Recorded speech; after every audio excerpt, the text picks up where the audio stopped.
Eh bien, bienvenue à tous pour ce cinquième mardi des 68 avec toujours trois auteurs. On va commencer dans Déroge à la règle par Thibaut Bérard avec Il est juste que l'effort soit frappé aux éditions de l'Observatoire. Je vais juste vous demander de dire un mot, enfin bonjour ou ce que vous voulez pour qu'on vous identifie Ah, dans bonjour, cette bonjour. mosaïque en fait. Bonjour. Très bien. Euh, voilà, et là j'arrive à Johanna à qui j'ai demandé comment son nom s'appelait et là je bug. Johanna Kramzik, Oui, on peut dire Kravzik. voilà. J'ai envie de dire Euh, comme on prononce, mais pour pas, avant, pas- on va dire Johanna pour le reste de de la discussion. Oui, c'est très Euh, pour avant elle aux éditions Héloïse d'Ormesson. Et puis Alexandra bien. Matine, Enchantée tout le monde. voilà. Et Alexandra Matine pour les grandes occasions aux éditions des Avrils. Bonsoir. Alors avant de plonger dans vos univers, parce qu'on vous a réunis, certes parce que vous êtes nos trois premiers romans de notre sélection, mais aussi parce que vous avez plein de points communs dans vos thématiques, un petit exercice que j'affectionne particulièrement, un petit portrait chinois que vous n'avez pas préparé, vous ne savez pas les questions. Si vous étiez un endroit, c'est dur. Thibaut, il n'y a pas de micro? Ouais, Thibaut, il parle avec animation. Trop bizarre. Pardon, ça s'est créé tout seul. Non, je disais un terrain vague. Un terrain vague sur lequel on va construire une cabane, tu vois. Très bien. Johanna, J'aurais dit une plage on prend. parce que la face à la mer est très ressourçant. Moi, je vais dire la ville de Londres. Si vous étiez un fruit, Une pomme, et en plus, c'est l'occasion de citer un peu un philosophe un peu classe quand même en début de réunion. Il me semble que c'est Marc Aurèle qui dit qu'il aimerait vivre dans une pomme. Parce qu'on va être très bien dans une pomme. Ça. Alors, je répondrais le kiwi parce que j'aime bien son côté un peu poilu autour et surprenant à l'intérieur. C'est pour contraster avec Marc Aurèle et se risquer à la midi. Moi, je dirais une tomate parce qu'on ne sait jamais vraiment si c'est un légume ou un fruit. j'adore ce portrait chinois. Et si vous étiez un objet du quotidien, Oh, oh là là, c'est tellement difficile. Euh, je pense que je serais quelque chose de très commun mais très utile. Tu vois, une fourchette. Parce que voilà, on a besoin de ça.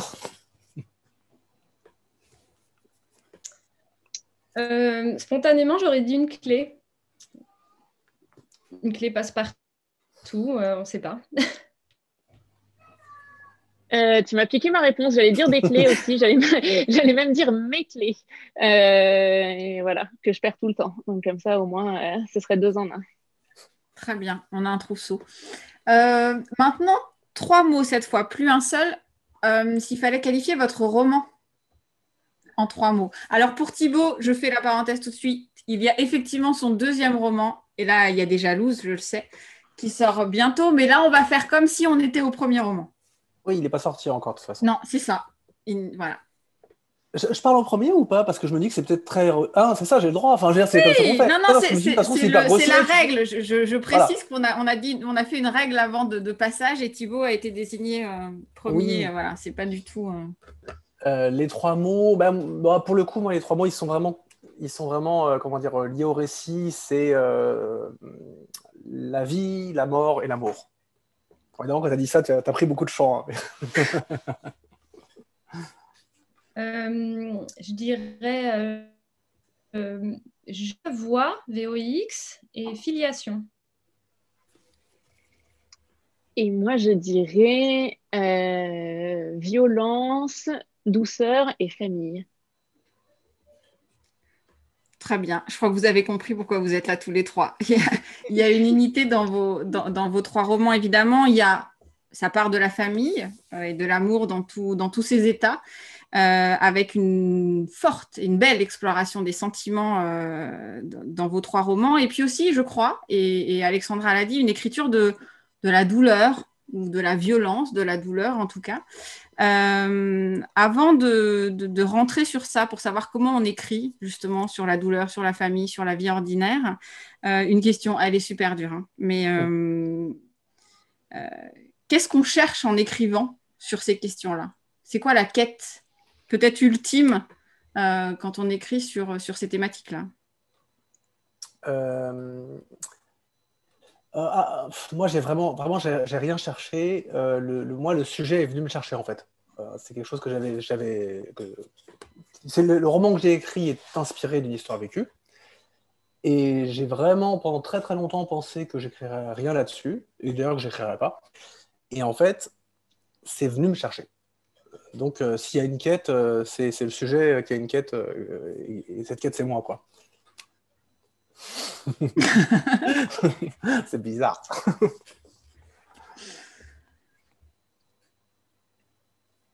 Donc, j'imagine que c'est mon du coup. Oui, c'est ça. Tu vas jouer. Oui, c'est ça. Thibaut, je ne voulais pas te couper. Évidemment ou non, il ira un peu dans le même sens que celle de Thibaut. Je pense que, en tout cas, moi, j'ai pas eu la sensation d'écrire consciemment sur la douleur. C'est venu après. Et d'ailleurs, le point de départ du livre n'était pas du tout cette thématique-là.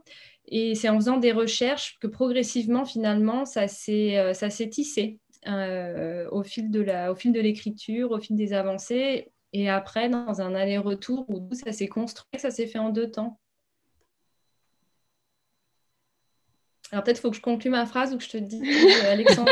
Peut-être on va faire Voilà. je ne sais pas, des signaux de fumée, un truc. C'est vrai que je voulais pareil, pas te couper. Non, pourquoi on écrit, je pense, enfin pour moi, c'est pour comprendre.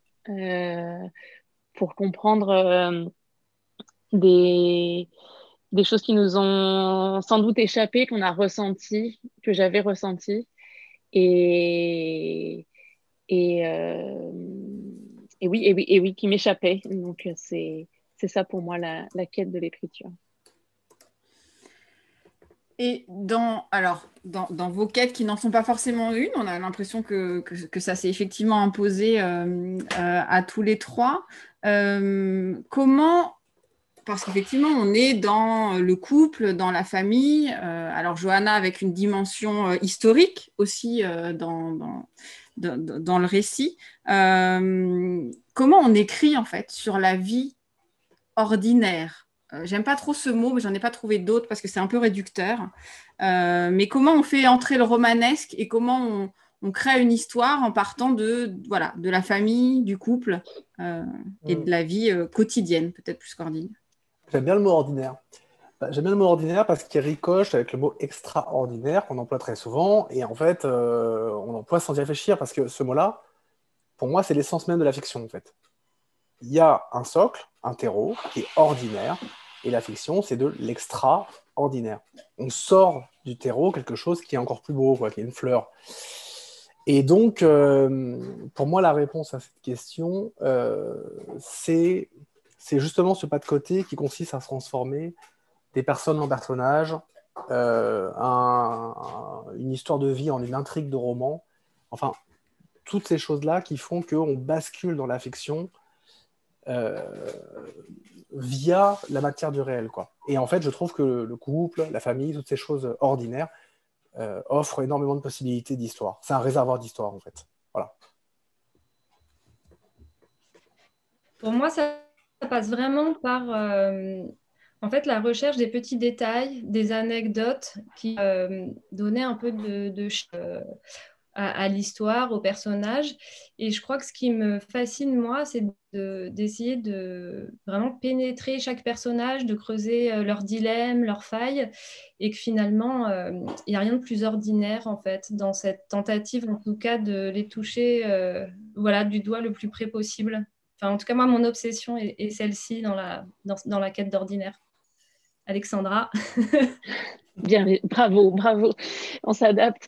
Moi, j'allais dire qu'il faut pas avoir peur de l'ordinaire. Je suis assez d'accord avec Thibaut, c'est un mot que j'aime bien. Je pense que c'est aussi quand on ose s'approcher de l'ordinaire, qu'on touche à des choses extrêmement vraies, extrêmement intimes, extrêmement profondes. Comment on l'écrit, ça je pense, c'est en n'ayant pas peur de se dire qu'il y a des choses ordinaires justement, et en se disant que la vie n'est faite que de petites choses finalement qui peuvent paraître ordinaires à certains et extraordinaires à d'autres, mais qui sont toutes révélatrices. Donc ne surtout pas s'interdire d'aller dans l'ordinaire. Alors, dans un ordinaire, certes, mais qui, chez vous trois, est un ordinaire où la douleur, mais peut-être que, justement, il ne faut pas opposer l'ordinaire et la douleur, mais la douleur est quand même présente. Il y a le deuil, il y a une transmission et des secrets de famille, il y a une famille chez Alexandra quand même avec, voilà, avec des tensions, avec un personnage de mère notamment assez, oui, dans la douleur.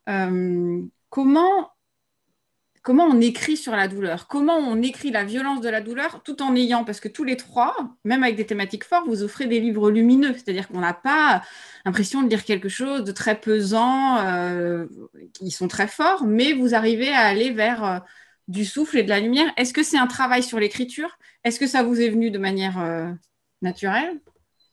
Est-ce que vous vous êtes posé la question de attention, il ne faut pas que je sois dans quelque chose de trop violent? De trop pathos. Oui, c'est ça. Ouais, c'est un mot qui revient souvent, en plus, ce terme de pathos. Bon, moi, je sais que la douleur, c'est ce qui m'a empêché d'écrire pendant un bout de temps, mais pas par rapport à moi, en fait. Pas parce que la douleur m'aurait asphyxié au point que j'étais incapable d'écrire, mais parce que, comme tu le disais, je voulais vraiment pas faire de Christine Angot, en fait. Tu vois, pour le dire rapidement. C'est-à-dire que, et je dis ça un peu comme une blague, parce qu'on s'en fiche, chaque auteur fait ce qu'il veut, mais moi, ça m'aurait gêné. J'aime pas du tout l'écriture surpathologique. Et vu l'histoire que j'avais vécue, ce qui était paradoxal, c'est que j'arrivais à voir ce qu'elle avait de fictionnel. Je me disais, franchement, il y a vraiment des péripéties magnifiques. Enfin, c'est une belle aventure, même si elle est triste, et même si elle est dure et tout. En revanche, la douleur, c'était un pare-feu. Ça m'empêchait d'avancer parce que je me disais, effectivement, c'est plombant, c'est chiant, en fait. Moi, j'aime pas les romans qui commencent dans le noir et qui finissent dans le noir. Et, voilà. Et en fait, moi, ma clé personnelle, ça a été la voix de Sarah. Donc, la voix de mon héroïne. C'est-à-dire que le fait d'avoir donné la parole à un personnage qui est une jeune femme morte, donc d'un coup, on bascule un peu presque dans du fantastique, ça m'a complètement libéré. Du coup, je me suis dit, après, je peux faire ce que je veux. Je peux raconter des moments très douloureux et très durs, mais ils ne seront pas que ça, forcément, puisqu'il y a ce recul-là, ce décalage-là.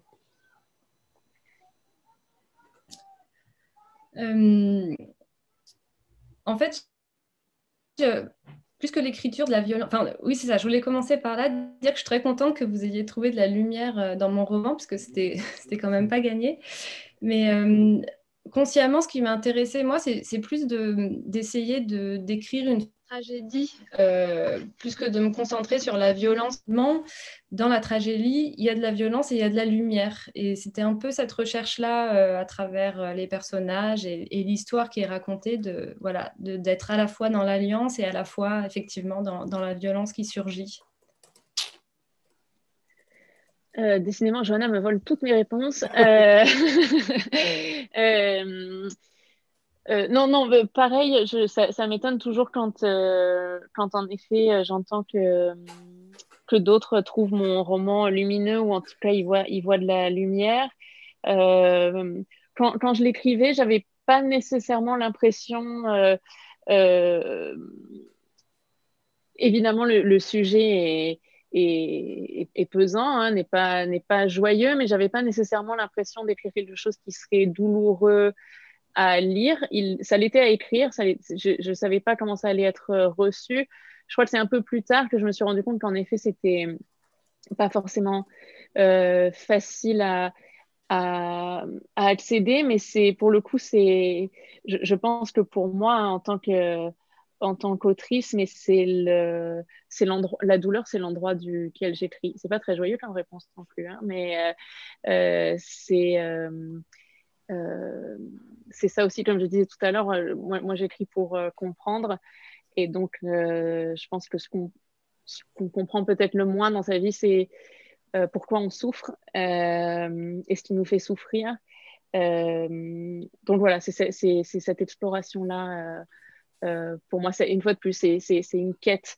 Donc la douleur, c'est la grotte dans laquelle je suis au début. Et puis petit à petit, essayer si ce n'est d'en sortir, au moins d'en comprendre les délimitations, de voir dans le noir. Voir dans le noir, c'est une jolie définition de l'écriture, ça. On pourra la noter. Enfin, je ne sais pas, peut-être pas comme ça que vous l'entendez, mais moi, c'est comme ça que je l'entends. Justement, quel est votre rapport à l'écriture? Il y a ce mythe des écrivains, voilà, où il faut une souffrance. Quel est votre rapport à l'écriture? Et puis, quel est votre quotidien avec l'écriture? Est-ce que, voilà, vous écrivez la nuit? Est-ce que vous écrivez tout le temps? Voilà, on aime bien, nous, savoir les petits... comment ça se passe derrière le rideau. Alors, moi, j'ai passé 15 ans à publier des auteurs, parce que je suis éditeur, hein, et 15 ans à répéter que j'écrivais pas, en fait, puisque j'étais éditeur. Et je l'ai vraiment pensé pendant 15 ans. J'étais très sincère. En revanche, j'écrivais quand j'étais jeune, quand j'étais universitaire, j'écrivais tout le temps des scénarios, des trucs comme ça. Et puis, quand il est juste que l'effort soit frappé, à partir du moment où il est juste que l'effort soit frappé est sorti, ça a réveillé un démon en moi. Et donc, je me suis mis à écrire beaucoup, en fait. Et là, c'est vrai que j'écris beaucoup. Donc, j'ai écrit le deuxième qui va sortir, j'ai écrit un troisième, en fait, déjà. Et je suis en train de commencer un quatrième. Donc, c'est drôle, quoi. C'est marrant, c'est vraiment une espèce de déferlement, en fait. Et j'écris quand je peux, parce que du coup, voilà, comme je suis salarié, c'est dans les moments où je trouve des poches d'air, quoi. C'est un peu souvent le week-end, et c'est un peu souvent sur les moments familiaux que ça tombe, quoi. Là, c'est difficile à gérer. C'est un truc que je connais parce que mes écrivains me l'ont beaucoup raconté. Enfin, mes auteurs m'en ont beaucoup parlé, et là, j'en fais l'expérience. C'est ce moment où tu as vraiment envie de trouver. Tu te dis, si j'avais 4 heures, j'écrirais un quart du roman, là, tout de suite. Mais en fait, tu les as pas. Et pour finir, moi, j'écris de façon assez névrotique. C'est-à-dire que j'écris rapidement. Et j'ai un copain qui m'a vu écrire et qui m'a dit, ah, c'est marrant, on dirait que tu cours après le temps, en fait. Parce qu'effectivement, j'ai l'impression que chaque minute volée est perdue. C'est-à-dire que j'ai des phrases qui viennent vraiment sortir contre la fuite du temps. Et puis après, je retravaille beaucoup parce qu'en plus, j'ai un rapport à ça qui vient de mon métier aussi, en fait. Donc, je réécris en éditeur beaucoup. Voilà. Alexandra.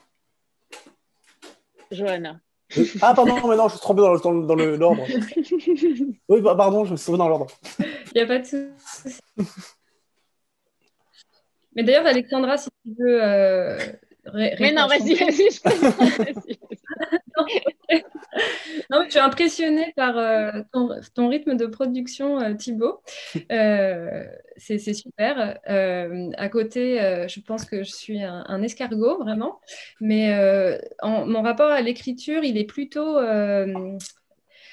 comment dire, assez scolaire d'une certaine façon. Lorsque je me mets en phase d'écriture à proprement parler, je vais m'y mettre tous les jours dès qu'il y a une fenêtre. Enfin, sur ce premier roman, c'est plus simple parce que j'étais pas salariée, donc j'avais plus facilement des ouvertures temporelles pour me mettre à écrire. C'est plus compliqué aujourd'hui. Donc voilà, je m'y mettais de manière très consciencieuse tous les jours, que ça sorte ou que ça sorte pas. Après, il y a aussi, écrire, c'est aussi me forcer à sortir, à rêvasser, à lire des choses qui n'ont rien à voir, à faire des recherches. Et comme je suis quelqu'un d'assez scolaire, en fait, ça me demande un effort de me dire non, écrire, c'est aussi sortir, rêvasser, aller à la rencontre des autres, échanger, laisser le temps de reposer, etc. Donc voilà, ça me demande toujours un petit effort. Peut-être qu'avec le temps, ce sera plus... Et ensuite, j'ai écrit assez. Enfin, les mots sortent assez facilement. Donc, voilà, il y a beaucoup, il y a beaucoup. Et puis après, il faut beaucoup couper, beaucoup reprendre. Voilà. Donc, c'est vraiment des allers-retours et des zooms, enfin, des échelles, en fait, différentes dans le travail. Voilà. Alexandra, je te passe le relais. J'écris de façon assez instinctive, c'est-à-dire que j'arrive pas du tout à faire des plans, à écrire un plan de ce qui va se passer, etc. Plus je fais ça, plus ça me freine et plus ça m'obsède. Euh, mais je passe beaucoup de temps avant le moment d'écriture, en fait, pour le coup, à rêvasser. C'est pas vraiment rêvasser parce que c'est une rêverie qui est active, mais je construis énormément dans ma tête sans rien écrire, en fait, pendant longtemps. J'ai besoin presque de voir les choses se dérouler devant mes yeux comme un film, quoi. Et le moment d'écriture, il est, en tout cas pour ce premier roman, un peu dans la même situation que toi, Johanna. J'étais entre deux boulots, donc j'avais aucune obligation la journée, donc j'ai vraiment fait ça 10 heures par jour. Donc, c'était vraiment du réveil jusqu'au coucher, à faire absolument que ça. Mais il faut que ça ait mûri, en fait. Il y a le moment où je sais que c'est bon, et puis quand c'est bon, ça, ça sort tout seul, on va dire. Hein, c'est prêt, presque, en tout cas dans ma tête. Mais c'est une méthode qui n'est pas forcément une bonne méthode parce que ça crée aussi des grands moments de frustration, je pense, quand on se rend compte en fait voilà, que j'ai beau y penser autant que je veux, à un moment, quand j'écris, il y a un trou dans l'histoire, il y a un truc auquel j'avais pas pensé, il y a un truc qui a pas de sens. Et ces moments-là où on est obligé de trouver le lien entre ces deux parties de l'histoire, ça peut être des moments de grande frustration. Et comme tu le disais, Johanna, c'est des moments où je pense qu'il faut s'autoriser d'arrêter, en fait, et d'aller faire autre chose, d'aller parler à d'autres gens. Je lis beaucoup quand j'écris. J'ai toujours une pile de livres à côté de moi, juste juste pour lire des gens qui écrivent bien, mieux que moi, et m'en inspirer. Et je pense qu'il faut absolument pas penser que l'écriture, c'est juste l'acte d'écrire. Je pense qu'il y a beaucoup, beaucoup de rêverie, de pensée, de contemplation et d'inspiration qui peut venir de n'importe où, en fait, de marcher dans la rue, d'aller au musée, peu importe. Et après l'acte d'écrire est venu pour vous trois le moment d'être publié. Alors Thibaut a commencé à dire que ça avait un peu ouvert les vannes. Est-ce que ça change votre rapport à l'écriture? Est-ce qu'il y a quelque chose de différent? Et puis on aime bien aussi si vous avez une petite anecdote sur la publication. Il y a toujours un peu de magie dans ces premières fois aussi. Une question à double entrée. Oui, ça change nécessairement le rapport à l'écriture puisque ça la valise déjà, en fait. À partir du moment où tu es publié, tu es rendu public, tu rencontres quelqu'un qui est ton éditeur. Donc moi, j'ai découvert ce truc-là parce que j'ai été l'éditeur de beaucoup de gens et là, j'ai rencontré mes éditrices. J'en ai deux, enfin, elles travaillent ensemble. Et ça te bouleverse parce qu'en fait, je me suis rendu compte d'un truc, comme m'ont dit souvent mes auteurs, c'est que tu te mets à écrire pour quelqu'un quand même. C'est-à-dire que quand tu écris pour toi, pour tes proches, pour plein de gens. Mais l'éditeur, c'est encore autre chose. Quand tu écris, par la suite, je veux dire, tu lui destines un petit peu des choses quand même. Enfin, en tout cas, je pense, quand ça se passe bien, ça donne quelque chose de cet ordre-là, quoi. Pour te parler de notre rencontre, c'est un drôle de truc. Moi, j'ai fait assez peu d'envois. Non, c'est pas des collègues, mes éditrices. C'est une question qui apparaissent. C'est des collègues, on fait le même travail, mais pas dans les mêmes maisons, quoi. Puis elle travaille en littérature générale, moi je travaille en jeunesse, donc il y a plein de choses différentes, mais c'est vrai que je connais, enfin, on a quand même des sujets d'acquaintance très forts. Et non, par rapport à la petite anecdote que je voulais raconter, j'ai fait peu d'envois parce que d'abord j'étais assez flippé quand tu te fais lire par tes propres pairs, justement. C'est assez terrifiant en fait. J'ai dit, si jamais je me prends d'énormes bâches, c'est vraiment dur. Alors, j'ai fait 7 ou 8 envois à des gens que j'aimais bien ou qui me semblaient intéressants et tout, dont les maisons me semblaient intéressantes, dont les sensibilités me semblaient intéressantes.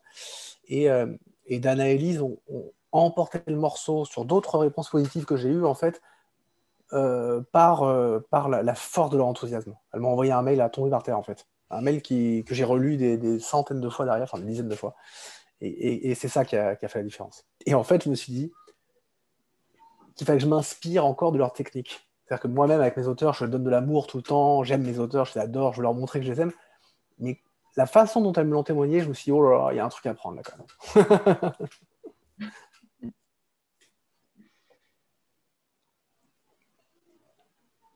même. Par rapport à mon rapport à l'écriture, je dirais que ça n'a pas changé mon rapport intime à l'écriture. Par contre, ce qui est énorme et ce qui a changé, c'est que d'un seul coup, l'acte d'écriture, qui est une activité extrêmement solitaire, d'un seul coup, il y a un partage qui devient possible. On atteste, voilà, la rencontre de ce soir, c'est absolument formidable de pouvoir voilà, échanger, partager. Enfin, comme dans la vie de tous les jours d'ailleurs, enfin, pour moi, voilà, le partage est à la base de tout. Donc, ça a changé ça, c'est assez formidable. Et ensuite, pour la petite anecdote, d'ailleurs, c'est marrant parce que Héloïse, on n'en a jamais rediscuté, mais je pense que je me souviendrai donc toute ma vie donc d'un texto d'Héloïse que j'ai reçu au petit matin. Je pense que tu me l'avais envoyé, Héloïse, le soir. Moi, je l'ai eu en me levant avec ma fille à 7h moins le quart. Magnifique texto voilà, me disant que tu serais fière d'être mon éditrice. Et je pense que voilà, là, je retombais en enfance. Voilà, j'étais à Euro Disney, c'était complètement irréel. même. Donc, c'est magique. Voilà. Et depuis, c'est toujours magique.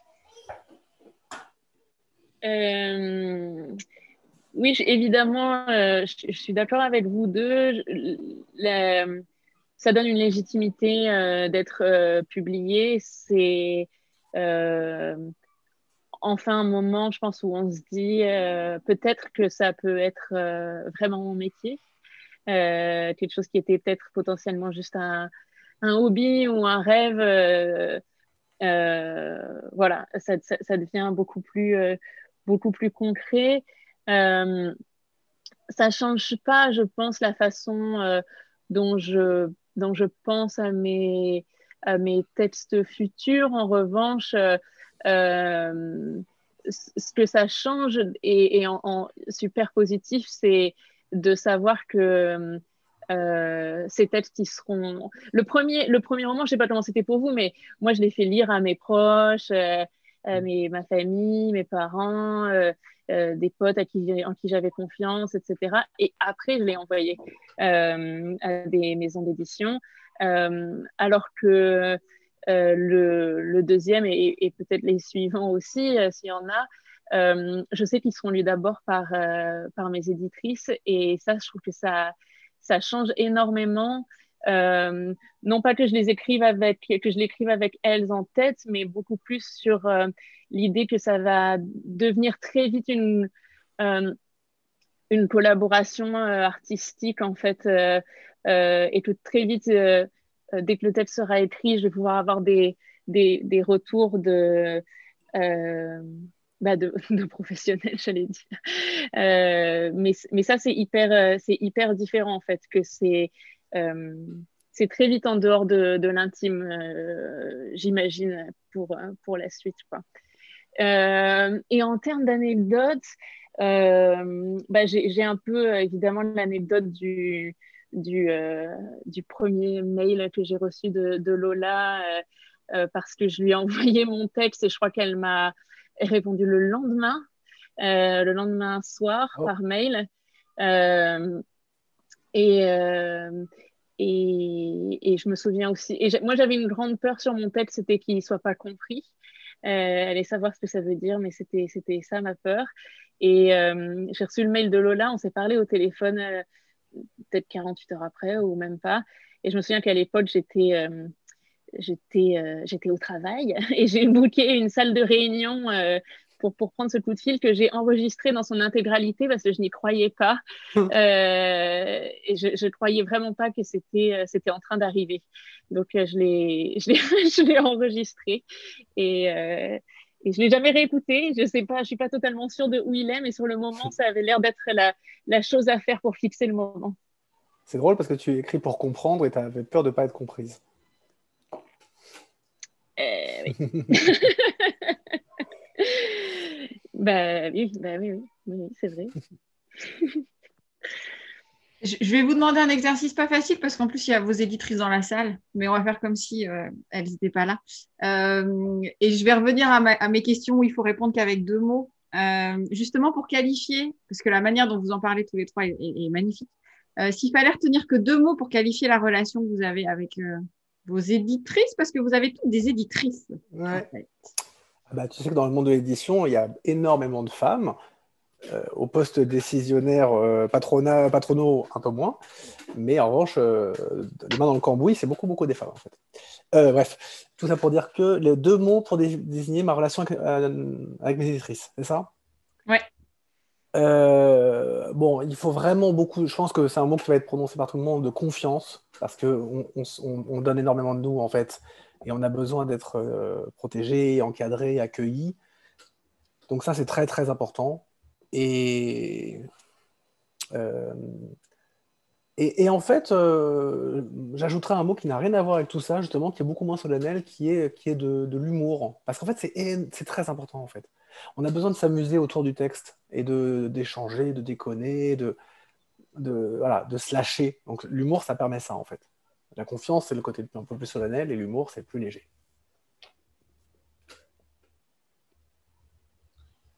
Alors moi, je vais être hyper redondante parce que je vais évidemment répéter le mot de confiance qu'a utilisé Thibaut. Et ensuite, j'ai envie de reprononcer le mot de partage, encore une fois, à cet endroit-là. Je trouve que ça fait du sens, voilà, de part et d'autre. Donc, je dirais confiance et partage.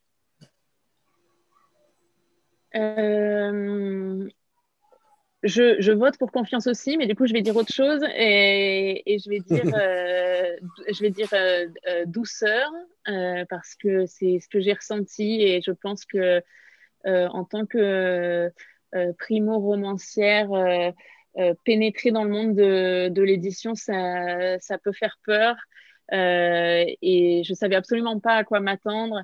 Et quand on se met à nu comme ça avec un premier texte, c'est très important de sentir beaucoup de douceur autour de soi, autour du texte, autour du futur qu'on est en train de construire ensemble dans la relation autrice-éditrice. Et je vais dire le mot d'écoute aussi. Ah, j'ai voulu le dire, je fallait le dire, pardon. Voilà. Ah, mais t'as dit confiance. Oui, Alors, c'est vrai. écoute, et aussi l'écoute qui va évidemment dans les 2 sens. Je me suis toujours sentie très écoutée, très entendue par Lola et par Sandrine.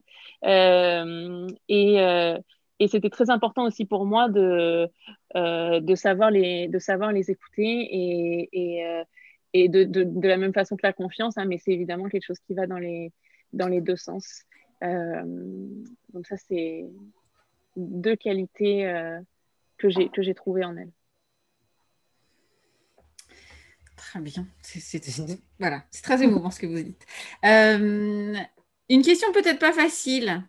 Maintenant que le livre est là, qu'il vit sa vie, que vous écrivez autre chose, alors certains déjà le 4e, peut-être qu'Alexandra et Johanna au 2e déjà, ou peut-être au 3e, vous nous direz tout à l'heure. Qu'est-ce qu'il reste en soi peut-être d'un livre qu'on a écrit et quel rapport on a avec un livre une fois qu'il est publié? Ouais, c'est un drôle de truc, ça. Parce que moi, j'ai encore une fois, j'ai vu beaucoup de mes auteurs venir chercher leur premier roman dans nos locaux. Et j'ai vu l'émotion que ça représente pour certains d'entre eux ou elles, qui pour certains d'entre eux ou elles n'étaient pas du tout, en plus, censés venir au livre par leurs milieux sociaux, etc. etc. Donc ça, je peux le dire, voilà, ce que ça représente dans ma vie, le moment où c'est arrivé, ce bouquin, la couverture qu'on reçoit, toutes choses que moi j'avais déjà vécues, hein, mais de l'autre côté. Donc là, j'ai vraiment vu à quel point c'est puissant, quoi. Et là, je fais l'expérience de quelque chose qui maintenant a sa propre vie, en fait, qui est comme un oncle ou une tante ou un cousin qui a vécu à côté de toi et qui commence à se détacher un petit peu de toi d'ailleurs. Il se trouve que en plus il va sortir en poche là dans quelques jours en même temps que le 2e, et donc c'est encore autre chose. Il va se décliner, ce livre-là. Et je vois arriver encore des avis. D'ailleurs, la première fois 68, vous êtes combien, quoi? Vous êtes 500 ou quoi? C'est incroyable. Je me suis dit, mais comment elles font, quoi? Il y en a partout. Et je me disais, voilà, plus d'un an après, c'est fou que ça continue de jaillir et tout. Et les retours de lecture me touchent toujours autant. C'est toujours aussi puissant. Mais c'est vrai que lui, en revanche, ce roman-là, il est un peu plus loin, en fait. D'ailleurs, j'en ai relu 2-3 pages parce qu'il se trouve que mon fils est en train de le lire là en ce moment. Et comme c'est un truc qui le concerne, je vais l'accompagner. Ça m'a fait drôle. J'ai relu ce truc-là, j'étais presque surpris de découvrir certaines pages, comme si c'était un autre qui les avait écrites, quoi. Donc voilà, il y a tout ce truc qui est très beau. Quelqu'un que tu fais naître à côté de toi, qui au début est ton jumeau, ton siamois, et puis après qui vraiment se détache de toi, je trouve. Et pardon, je réponds à la question qui s'affiche. Il le reçoit bien. De toute façon, les enfants, ils sont incroyables. Mes enfants sont incroyables, mais les enfants sont incroyables. Euh, Parce que ce sont des résilients, quoi. Donc, ils arrivent complètement à absorber la puissance de la littérature et bien sûr qu'en fait, ils seront pas traumatisés par ce qu'ils lisent, en fait. Vous voyez, parce que, au contraire, appréhender une histoire, c'est dans leur nature d'enfance. Pardon, voilà. Alors, l'objet livre, pour moi, ça a été des émotions très contradictoires parce que c'est tellement irréel, en fait, de voir son premier roman en forme livre et de se dire que c'est ce qu'on a écrit, que c'est... En fait, ça m'a donné comme un peu de trac au départ, comme j'imagine un comédien avant d'entrer en scène. C'est un peu étrange, c'est un peu une relation d'amour, répulsion, bizarroïde.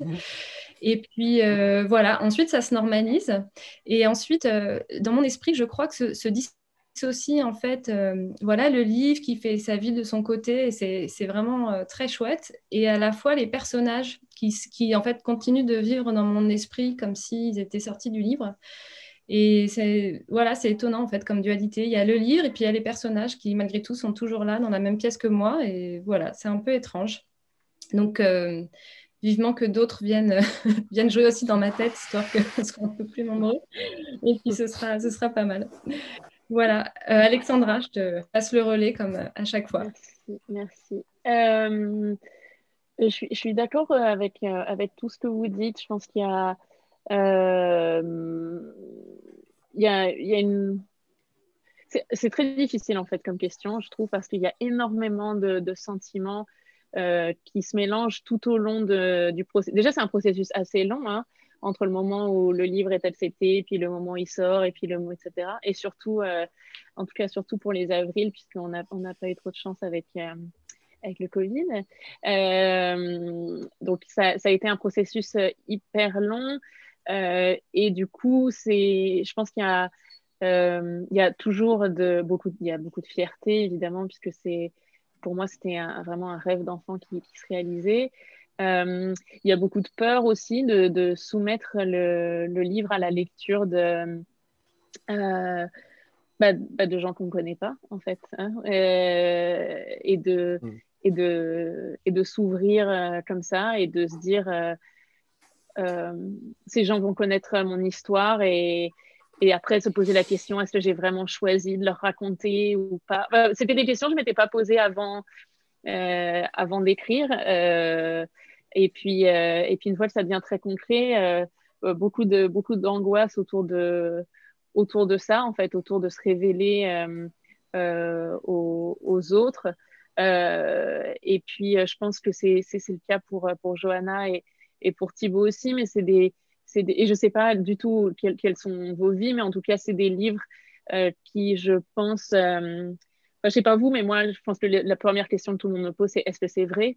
Et du coup, ça, déjà, c'est pas une question forcément très intéressante, mais c'est aussi une question qui en fait poser plein d'autres, je trouve, en tant qu'autrice, en tout cas, de se demander voilà, comment les gens, du coup, vous perçoivent peut-être, ou ce qu'ils attendent du livre, comment ils se reconnaissent dedans. Enfin, moi, j'ai été très surprise par des retours que j'ai eus de lectrices et de lecteurs qui s'identifiaient à certains personnages.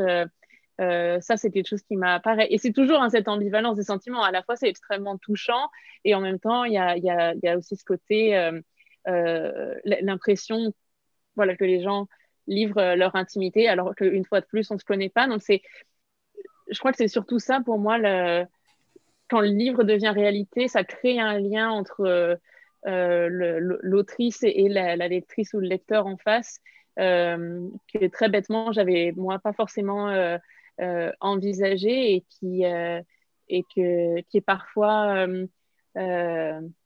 qui est toujours touchant et que moi j'ai trouvé parfois lourd à porter et lourd à entendre. Voilà.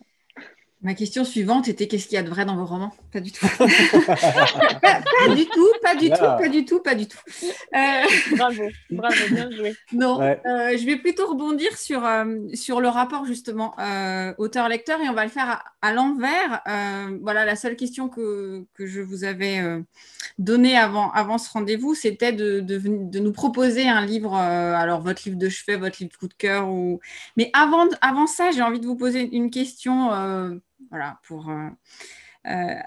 s'il fallait choisir un auteur avec qui vous aimeriez passer une journée ou une nuit à votre convenance. Moi, c'est Stephen King. J'ai absolument aucun doute. Pour la nuit, donc. Ah ouais. Ouais. Non, mais ça peut être une nuit à discuter. Hein. Ah bah oui, non, mais tout de suite. Non, c'est pour l'atmosphère que je disais ça, bah voilà. Ouais, mais Stephen King n'est pas du tout qu'un roman d'horreur en plus. Hein. Tu vois, en plus, je trouve qu'on a une image de lui qui est très tronquée en France et puis depuis de nombreuses années. Enfin, là, ça commence un petit peu à changer.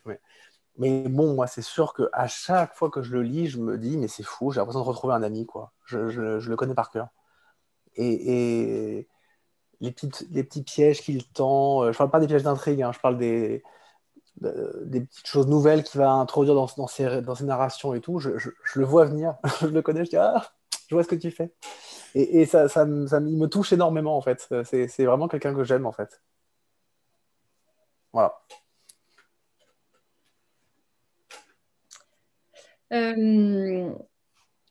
Si on pouvait faire un voyage dans l'au-delà, j'aimerais bien aller rencontrer Romain Gary. Et sinon, du côté des vivants, j'aimerais bien passer une soirée avec Gwenaëlle Aubry, dont je cite un extrait de La folie Elisa au début du livre. Parce que en fait, sa double casquette voilà, d'enseignant-chercheur et d'auteur m'intéresse. Ça m'intéresse de voir comment voilà, ces deux champs d'écriture en fait, entrent en résonance, lui permettent d'avancer. Voilà, je serais curieuse de pouvoir dialoguer avec elle. Je vais pas avoir des choix très féministes et j'en suis désolée, mais pensons en tant qu'artiste. Non, si comme disait Johanna, je pouvais voyager dans le temps ou voyager dans l'au-delà, ce serait Victor Hugo. C'est très classique, mais quand même. Et pour les vivants, c'est une ambition un peu plus simple. Ce serait Aaron Sorkin, mais qui est un auteur c'est un scénariste de films et de séries télé, mais qui est pour moi en vrai un dramaturge exceptionnel. Donc, si quelqu'un connaît, il est en vie. Faites-moi signe. J'aimerais beaucoup passer une journée avec lui. Aaron Sorkin. Oui, Sorkin. Ah ouais, je l'ai, d'accord. Ouais. Bah, regardez, il a réalisé qu'un film, je crois, mais tous ses scénarios tous ses scripts sont des chefs-d'œuvre absolus. D'accord. Et donc, pour que demain, nous puissions aller en librairie, on écoute vos choix de livres. Mais moi, je n'étais pas du tout au courant de ce truc-là. Ah bah si, bah alors, c'était dans le mail. Oh, non. On m'a fait suivre un mail avec le lien Zoom. Non, mais elle n'a pas fait tout le truc. Bon. Bah sinon, on commence par Johanna et Alexandra et on finit bah, par comme ça, on tourne. Vas-y, très bien. Alors, mes derniers coups de cœur littéraires, il y a Asta de Jon Kalman Stephenson, auteur islandais. C'est un roman qui m'a complètement ébloui par le génie de sa construction, par sa langue, par les thématiques qui sont abordées. Voilà, vraiment, je vous recommande vivement, si vous ne connaissez pas cette découverte-là. Et l'autre qui m'a assez ébloui récemment, c'est Histoire de la nuit, Laurent Mauvigné. En fait, ce qui m'a épaté, c'est la façon dont il arrive à faire monter un suspense à chaque page, sur 600 pages, dans un huis clos, avec une histoire finalement qui est assez ténue. Voilà, ça a été un vrai souffle pour moi, une vraie découverte. Je ne sais pas si j'ai bien répondu à la question, parce qu'il y avait aussi l'idée du livre de chevet. Alors bon, il y en a d'autres. Non, mais il n'y a pas de... On répond ce qu'on veut. Alors, moi, je lis en français et en anglais. Alors, je ne sais pas s'ils sont tous sortis en français, mais mes coups de cœur restants, c'est depuis l'été dernier, quasiment aucun ne l'a surpassé. C'est Trois femmes de Lisa Taddeo, qui est une autrice américaine. Lisez-le, allez l'acheter maintenant et lisez-le. Y compris les quelques hommes présents dans ce Zoom, surtout, lisez-le. J'ai lu récemment et j'étais absolument bluffée par L'inconnu de la fosse de Florence Aubenas, parce que je suis allée un petit peu à reculons et je trouve qu'elle arrive à manier à la fois l'écriture assez journalistique avec quelque chose d'extrêmement prenant et on parlait au tout début de la plongée dans l'ordinaire, et ben ce mélange entre l'ordinaire et l'extraordinaire de cette histoire est, magistralement menée, et surtout elle a une objectivité dans son écriture, une immense tendresse pour tous les personnages qui sont présents. Voilà, j'ai été vraiment j'ai été emportée. Ça fait partie de ces livres qu'on se lève plus tôt le matin pour arriver à caler un peu de lecture avant de commencer la journée, quoi. Voilà, et je viens de finir un roman qui s'appelle en anglais The New Wilderness, donc la nouvelle sauvagerie et aussi état sauvage, et voilà, qui est un roman de Diane Cook, qui est une autrice de New York, et qui est une espèce de, on va dire, un roman un peu futuriste où les êtres humains ne peuvent plus habiter dans la ville et du coup habitent à l'état sauvage. Et c'est l'histoire d'une mère et de sa fille, et qui en fait s'enfuit dans ce désert pour revivre à l'état sauvage, pour sauver sa fille qui a des problèmes de santé dus à la pollution dans la grande ville. Et donc, c'est ce retour à l'état sauvage et surtout ce que ça a fait, et surtout voilà, l'exploration des relations entre une mère et sa fille, et sa fille qui est presque née dans cet état, alors que la mère a les souvenirs de ce qu'était la civilisation passée. Ça met du temps à démarrer, mais ça vaut le coup de poursuivre. Je ne sais absolument pas s'il a été traduit en français, en revanche. Ça me dit rien. Mais ça vaut le coup si vous aimez lire en anglais. La langue est très belle aussi, d'ailleurs. Très poétique. Et ben moi, je citerai donc les trois derniers romans que j'ai lus. Un auteur un peu copain, je veux dire doudou, quoi. C'est Luca Di Fulvio, l'auteur du Gang des rêves. Et là, en l'occurrence, c'est Le Soleil des rebelles que j'ai lu. Alors lui, pour le coup, c'est mon Stephen King italien. En plus, je lui ai écrit sur Instagram, il m'a répondu. J'étais super heureux. Il y a une profusion, une truculence. Il y a vraiment c'est le truc des Italiens, c'est qu'il a peur de rien, quoi. Il se jette dans une intrigue qui se situe dans le Moyen-Âge, dans le royaume de Saxe au XIVe siècle. Moi, si je devais écrire un truc pareil, je passerais mon temps à me demander comment les gens parlent déjà. Une maman avec son bébé, mais lui, en fait, il s'en fout. Il les fait parler de façon très simple. Et en fait, ça marche. En fait, on s'en fiche de savoir si le mot qu'elle emploie, il était effectivement usité à cette époque-là. Ça n'a pas d'importance. Il embarque tout le monde. Je l'adore. Lui, c'est vraiment mon chouchou. Pour citer une jeune femme, parce qu'on cite que des hommes, effectivement, Salomé Bodino, ça, c'est très très bien. Ça s'appelle comment? Attends, je perds le titre au moment où je vais le dire. Blablabla. Le syndrome des cœurs brisés.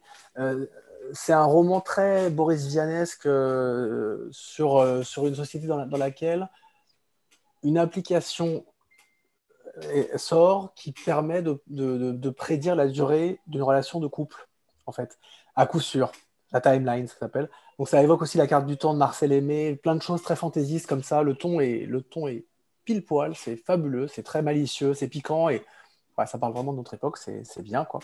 Et pour finir, dans le côté grosse gifle, comme ce que tu as ressenti Alexandra, sur le roman dont tu parlais américain, Ohio, moi ça m'a quand même vraiment secoué. De Stephen Markley, c'est un livre dont les libraires ont beaucoup parlé récemment.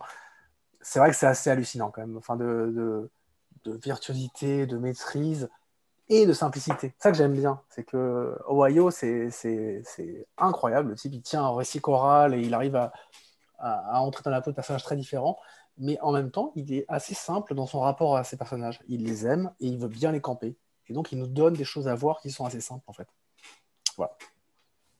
Bon, je crois qu'on a de quoi dévaliser les librairies demain.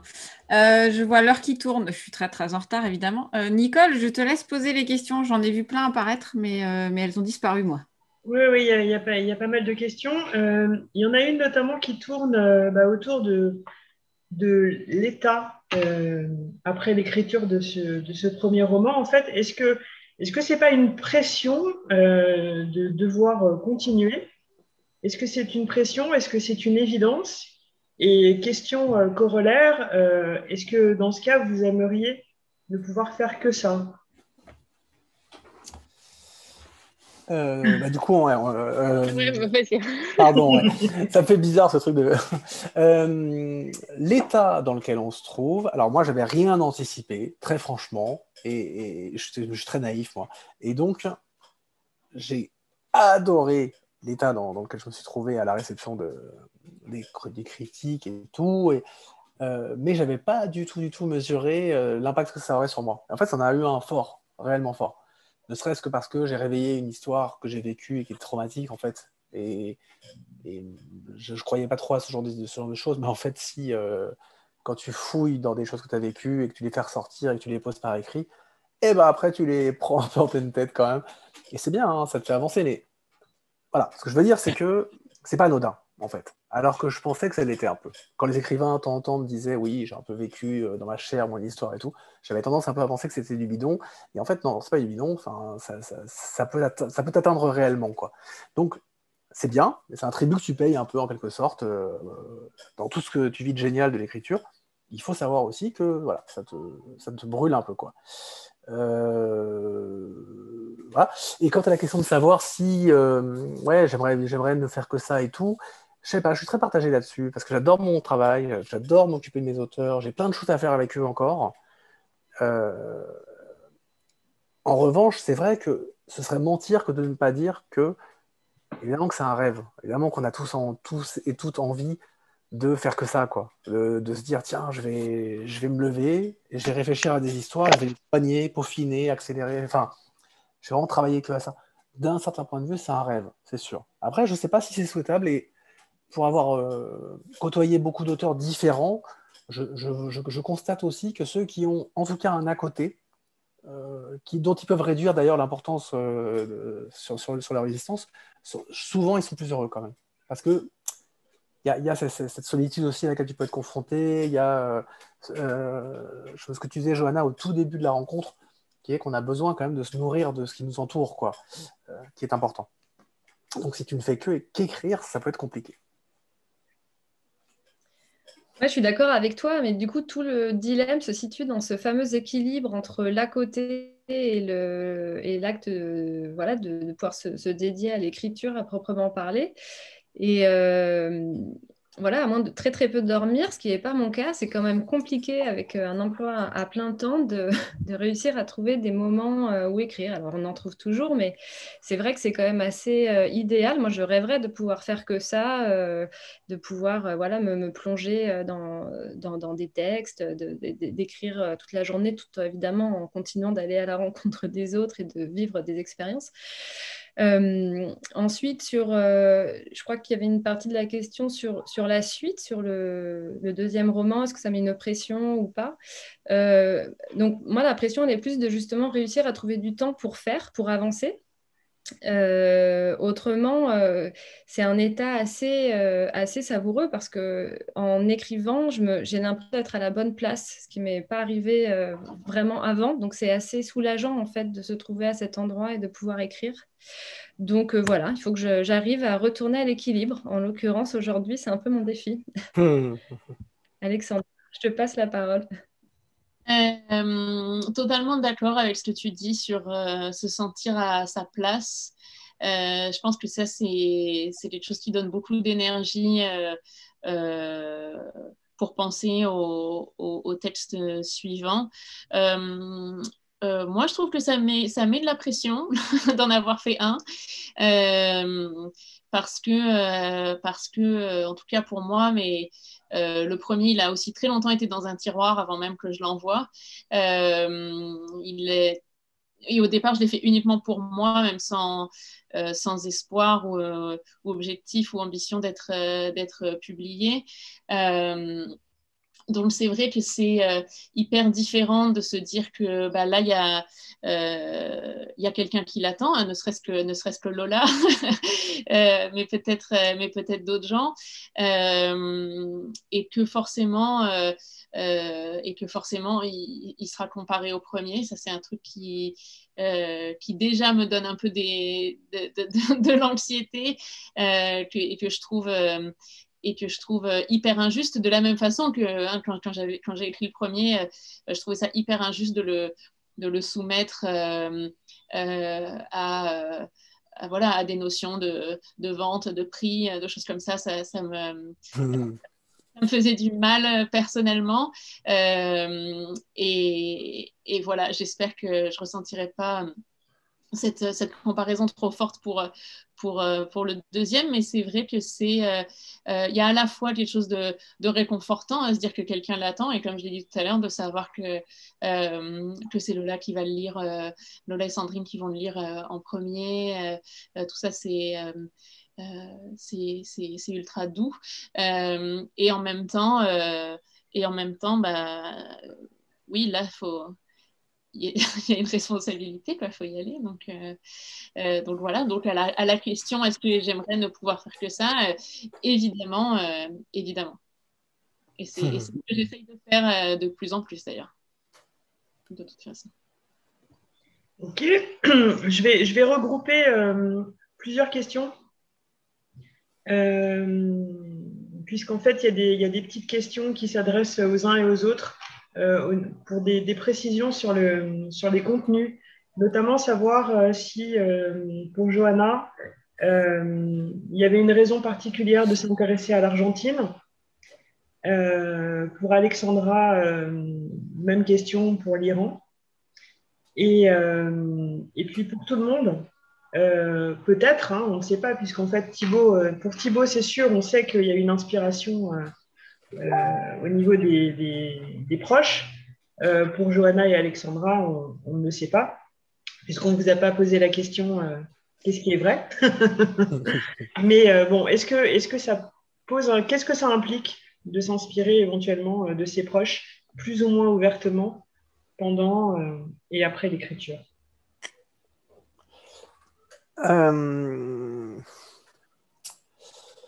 En fait, moi, je me suis vraiment pas du tout posé la question. Je l'ai fait comme un sagouin. Tu vois, je me suis emparé de la question parce qu'en fait, j'ai estimé que l'histoire avait envie d'être écrite et donc j'avais le droit de le faire, quoi. J'ai été retoqué par une amie à qui j'ai fait lire le texte avant qu'il paraisse et qui m'a dit je préférerais quand même que tu floutes un peu plus, je me retrouve trop et cette histoire-là, moi je l'ai vécue aussi à ma manière et donc voilà, elle n'a pas lu le roman en entier en fait, elle a juste lu les passages dans lesquels elle apparaissait.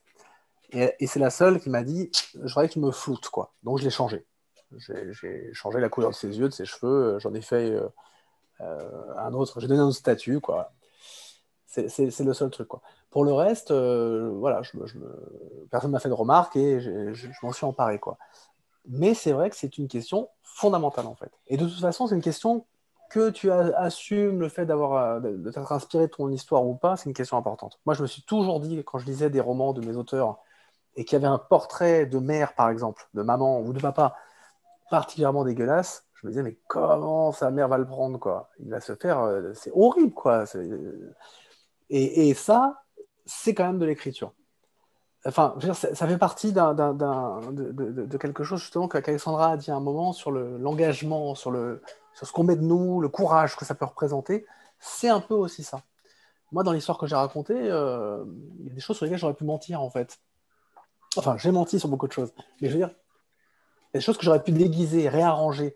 Et en fait, je me suis dit, c'est marrant parce que là, c'est là que la question de la vérité, qui n'est pas la véracité, hein, la vérité, ce que tu racontes, là, elle s'impose. Là, il va falloir te mouiller un petit peu, il va falloir te mettre un peu à poil. Et ça veut dire aussi s'exposer au sien, en fait. Parce que c'est le regard qui nous importe le plus.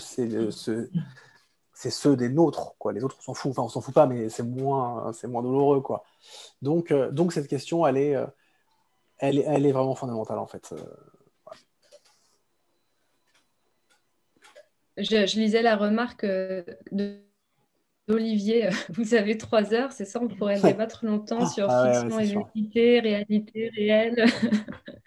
Bref, moi j'avais en tête à ce sujet, je crois que c'est Maupassant qui disait quel enfantillage de croire à la réalité puisque nous portons chacun la nôtre en nous-mêmes. Voilà, c'est un peu ça, c'est qu'effectivement, dans le travail d'écriture, dans la construction des personnages, en tout cas, enfin, je pense que c'est pareil pour vous, on pioche forcément des ingrédients ici et là, des choses qu'on a observées, des petits détails chez les uns, chez les autres, et tout ça est complètement remélangé, rebattu, et donne vie à des personnages qui n'ont rien à voir avec ceux qu'on côtoie, enfin, pour ce qui est de mon livre en tout cas.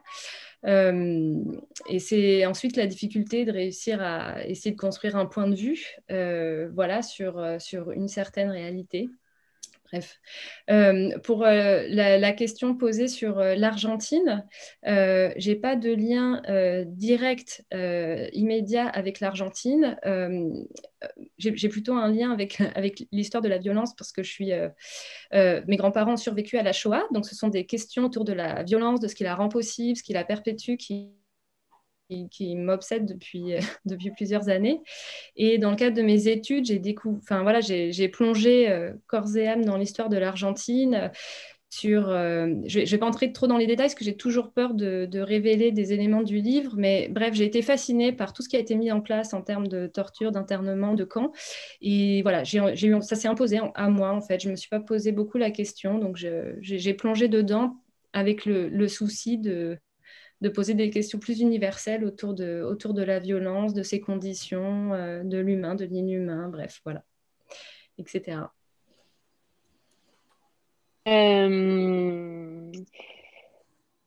Alors, moi, sur la vérité d'un texte ou pas, moi, j'ai une autre citation que j'aime beaucoup. J'adore la tienne, Johanna. J'ai une autre citation de Boris Vian qui disait cette histoire est entièrement vraie puisque je l'ai imaginée d'un bout à l'autre. Voilà, je pense que c'est aussi ça. Non, mais moi, il y a un seul truc que je considère personnellement vrai dans le roman, ce sont les lieux. Et l'Iran en fait absolument partie. Euh, je crois que c'est les lieux qui m'ont. Je me suis autorisée à ce que les lieux soient vrais pour moi parce que c'était des points d'ancrage. Euh, Si j'acceptais de travestir ou transformer mes personnages, il me fallait quand même, en fait, oui, des choses qui, moi, me ramenaient à ce que j'avais pu vivre pardon, ou ressentir. Euh, donc, euh, donc voilà, après, sur le fait d'écrire sur ses proches, que ses proches puissent se reconnaître, etc., je pense que c'est la part d'égoïsme de l'écriture et de l'art en général, en fait. C'est-à-dire que quand on fait ça, on ne peut pas se poser cette question-là parce que il faut toujours écrire au centre de soi, selon moi. Et, euh, et, euh, et vraiment, moi, je pense que dans ma vie d'autrice qui est courte en tant qu'autrice publiée, mais qui existait avant, je me suis interdit beaucoup de choses avant à cause de cette peur-là de faire du mal, de comment les gens vont le prendre, et si, etc. Et même, d'ailleurs, ce que tu disais, Thibaut, à un moment, hein, mais même de prendre le temps d'écrire, c'est égoïste. Parce qu'on le prend forcément sur du temps passé avec d'autres gens à un moment, sauf si on vit complètement seul. Mais voilà, et du coup, moi, je sais que cette démarche-là, elle a été dure à tous les niveaux, aussi bien dans l'acte d'écriture que dans la conceptualisation du roman, des personnages. Mais à un moment, il faut pas s'en soucier du tout, parce que c'est le plus gros frein, je pense. Voilà. Bon, je crois qu'on a un petit peu fait le tour des questions. Ceci dit, ne soyez pas timide, hein. Vous pouvez aussi prendre la parole si quelqu'un a une question. Ou un ressenti ou Ou un une ressenti, observation. une On ne vous remarque, demande une pas forcément de observation. poser des questions, mais si vous voulez faire entendre vos voix. Ah, j'en ai une. Marie-Claire, Marie-Claire. Il faut que tu actives ton micro, Marie-Claire, en revanche. Oui, mais ça prend du temps de rétablir parce que j'allais supprimer autre chose. Non, moi, c'est la question du roman inversé pour Alexandra Matine. J'ai adoré les grandes occasions, mais je voudrais savoir si elle a pesé le pour et le contre du fait de révéler la fin dans le premier chapitre. Ou est-ce que c'est une idée suggérée par Lola? Non, hélas, Non. ce n'est pas une Pourquoi idée de hélas? Lola. Parce qu'elle est présente non. Non, oui, j'ai pesé le pour et le contre. Moi, j'aime bien les histoires très contenues et je suis très inspirée par le théâtre et tout ça aussi. Et je trouvais que le fait de savoir la fin dès le début, ça permettait finalement d'enlever un élément de suspense qui était pas finalement très intéressant et de se concentrer sur ces moments avant. En sachant quelle est la fin, on comprend l'importance de tous les moments très courts qui vont se passer juste avant cette fin. Et puis, il y a le côté tragédie au sens propre du terme, c'est-à-dire que l'issue on connaît l'issue, il n'y a pas d'échappatoire. Merci de vos compliments. J'ai une question aussi, moi, bonsoir, si c'est possible pour Alexandra aussi. Ma question, c'est le sujet de la chaleur et de l'ambiance très pesante. Est-ce que c'était une idée de départ? Est-ce que c'est venu au fil de l'écriture? Est-ce que pour moi, je le ressens presque comme un personnage en fait du livre, quoi. Oui, non, c'était pas une idée de départ. Ça fait vraiment partie de l'aspect instinctif en fait de l'écriture c'est marrant parce que ma maman aussi m'avait dit la même chose que le temps, la météo presque était un personnage en lui-même, en elle-même. Et je m'en étais pas forcément rendu compte avant. Mais c'était très important pour moi que le roman soit aussi un appel au sens, enfin, qu'il soit très sensoriel. Et du coup, évidemment, insister sur ces éléments de chaleur, c'était super important. Mais non, c'était vraiment instinctif. Ça s'est fait au fil de l'écriture. Merci, sa question. J'avais vu aussi une question sur les couvertures. Alors, bon, pour Alexandra, c'est un peu spécial, puisqu'on est dans le cadre d'une charte, mais justement, c'est aussi intéressant de peut-être savoir comment ça se passe. Et pour Thibaut et Johanna, comment s'est passé le choix de Euh, cette couverture? Moi, mes éditrices ont eu la gentillesse de m'impliquer dans ce processus. Je dis ça parce que, je ne sais pas si tout le monde le sait, mais en fait, c'est l'éditeur qui a la main mise en fait, sur le choix de la couverture et même sur le titre, en réalité. En fait, c'est l'éditeur qui, s'il veut, s'il a envie de le faire, il peut imposer son titre à l'auteur, ce qui serait stratégiquement un peu bête, mais il aurait le droit de le faire. Et donc cette question de la couve, c'est toujours assez intéressant parce que l'éditeur, il a ses raisons de choisir une couve, il pense un peu à la façon dont il va vendre le livre, etc. etc. Et parfois, les auteurs, ils ont leur propre vision du roman et ils ont envie d'une certaine image et ils n'ont pas forcément en tête l'aspect commercial de la chose. Donc moi, j'avais un peu toutes ces questions qui se baladaient dans ma tête. Et en fait, les filles ont fait remonter une première couve qui était très jolie, mais qui était très Kenzo, très pub Kenzo, vous voyez, un truc un peu feng shui, quoi, avec une fille qui s'envolait dans le ciel avec des ballons et tout. Donc c'était mignon, mais ça manquait d'intensité, je trouve. Et ensuite, Dana est arrivée avec cette photo de la fille mangée par la lumière, là, qui est une vraie photo. En plus, c'est un photographe géorgien euh, qu'elles ont contacté et tout. Et en fait, ce qui m'a plu, moi, dans le choix de cette couve, c'est que c'est relativement loin de l'histoire, en fait. À part la lumière, en fait, il n'y a pas tellement de lien. Mais, comment dire, l'énergie que dégage cette photo résonne avec celle que j'ai voulu faire entendre avec le texte, via le texte, quoi. Donc, c'est ça le plus important. Et je pense qu'il faut se méfier des couves qui sont trop illustratives par rapport au récit, en fait. Là, c'est une question de ressenti, ça ricoche. On sent que la personne qui a choisi cette photo a aimé le texte. Voilà, c'est ce que je voulais dire. Dans mon cas, c'est globalement pareil, c'est-à-dire qu'il y a un dialogue qui a été possible sur la couverture. C'est le travail d'Anne-Marie Bourgeois, qui a fait plusieurs propositions de couverture. Et pareil, moi j'avais envie, enfin en tout cas, mes désirs d'auteur qui ensuite ont rejoint les besoins, les envies de l'éditeur aussi, mais que effectivement ça contraste avec le titre, c'est-à-dire que ce soit pas illustratif, qu'il y ait un frottement, un mystère qui puisse apparaître. Et donc voilà, Anne-Marie a fait cette belle proposition et cette couverture rouge est apparue pour illustrer avant elle.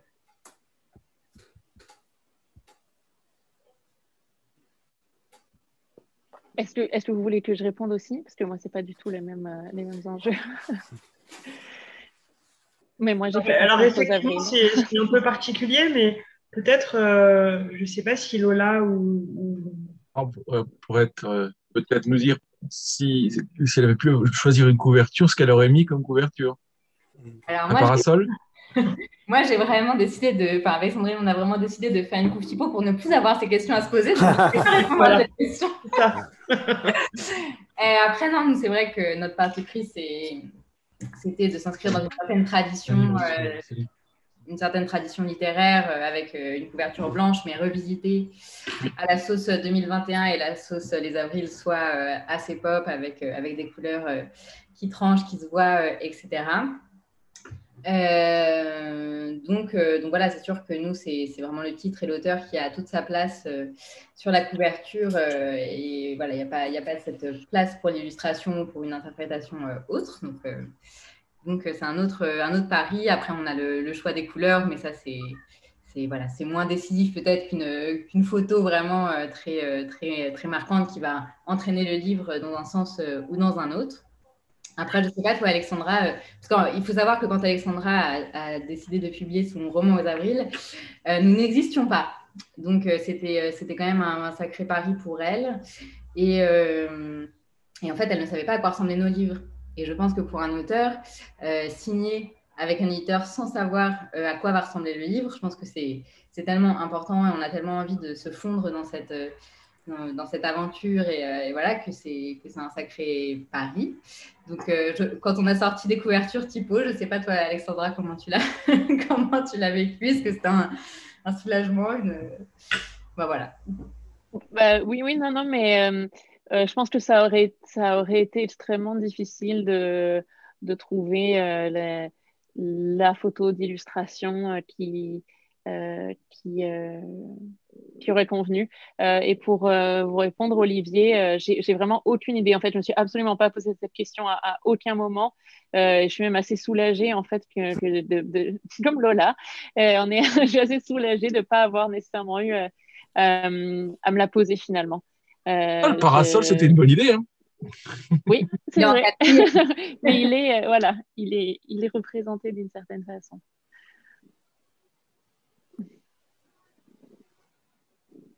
Merci.